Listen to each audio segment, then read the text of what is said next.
Bismillahirrahmanirrahim. Alhamdulillah wassalatu wassalamu ala Rasulillah wa ala alihi wa sahbihi wa man walah. Qala Abu Isa, bab fil qawmi yajlisuna wa la yadhkuruna Allah.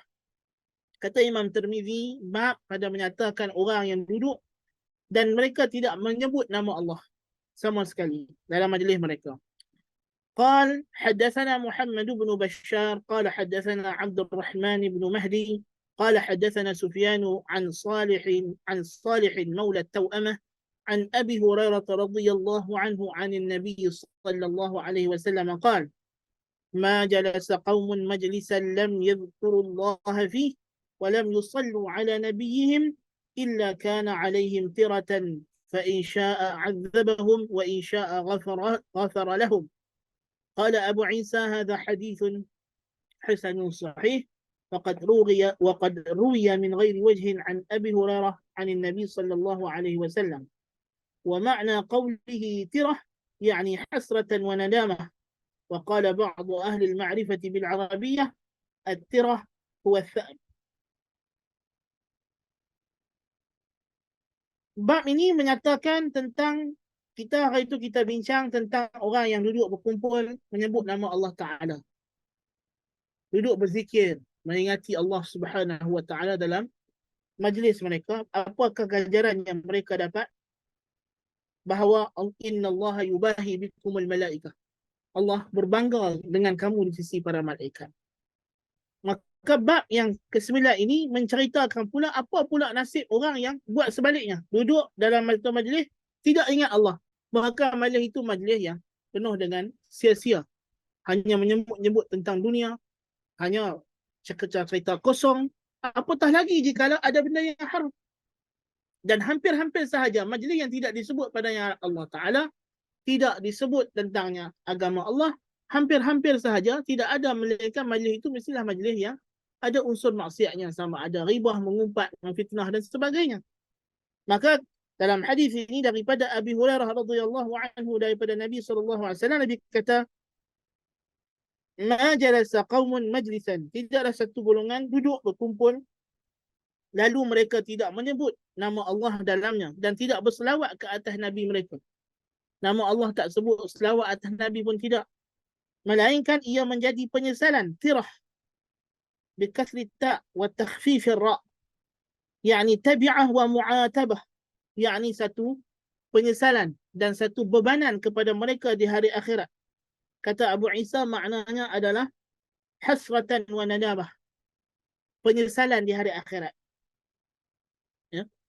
Akan menjadi satu bala bencana kepada mereka. Akan menjadi satu balasan daripada Allah. Nabi kata, fa in syaa 'adzabahum, kalau Allah Ta'ala kehendaki dengan dosa-dosa mereka yang terdahulu dan kekurangan mereka yang datang sebab mereka mengumpat dan sebagainya dalam majlis itu, maka Allah akan azab. Kalau Allah kehendaki, Allah ampunkan mereka. So majlis yang tidak disebut padanya Allah, tidak diselawat padanya Nabi, mustahil kita boleh tergamak majlis ini dalam alam realiti, melainkan satu majlis yang bercanggah dengan redha Allah Ta'ala. Bahkan dia majlis yang mengundang murka Allah Ta'ala, yang boleh menjadi sebab untuk diazab oleh Allah Subhanahu Wa Ta'ala. Kata Abu Isa, hadis ini hadisun hasanun sahih. Hadis hasan sahih.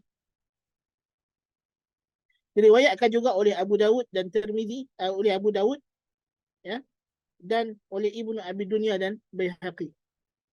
Dan telah diriwayatkan daripada pelbagai wajah daripada Abi Hurairah, daripada Nabi SAW. Karena hadis ini ada banyak jalannya, sanadnya yang saling kuat menguatkan, menjadikan dia hasanun sahih. Ya. Jadi daripada hadis ini kita dapati bahawa majlis yang kita duduk, majlis perbincangan kita, duduk dengan kawan-kawan kita, majlis ini boleh menjadi punca sama ada kita mendapat syurga Allah Subhanahu Wa Ta'ala ataupun kita mendapat kemurkaan daripada Allah Subhanahu Wa Ta'ala. Maka sebab itulah pastikan majlis kita tidak lekang daripada menyebut nama Allah Subhanahu Wa Ta'ala. Kita mengingati Allah supaya kita tidak bercakap dalam majlis itu benda-benda yang bercanggah, yang menentang redha Allah Subhanahu Wa Ta'ala, yang bercanggah dengan ajaran Allah Subhanahu Wa Ta'ala. Ya. Kalau majlis kita itu hanya sekadar duduk bual kosong, maka tinggalkanlah majlis yang sebegitu rupa dan kita sibukkan diri kita dengan zikrullah, dengan menyebut nama Allah. Kalau duduk sama-sama kawan, tak ada isu, tak ada apa nak sembang, pesan tak payah sembang lah, kita sama-sama zikir lah. Duduk sama-sama, ngadak aku ngadak hang, kita zikir diorang. Ambil Quran baca, aku baca dengar, hang baca aku dengar. Itu lebih baik menjadikan majlis itu adalah majlis yang Tuhan redha dan jadi sebab untuk kita insya-Allah taala masuk ke syurga Allah taala, daripada kita nak duduk juga, nak mengopi juga. Akhirnya bila dah tak ada isu, mulalah buka cerita pasal aib-aib orang. Mulalah buat cerita fitnah, mulalah ribah mengumpat. Itu cukup bahaya kepada status kita di akhirat nanti. أقول قولي هذا وأستغفر الله العظيم لي ولكم. سبحانك اللهم وبحمدك أشهد أن لا إله إلا أنت أستغفرك وأتوب إليك. والسلام عليكم ورحمة الله وبركاته.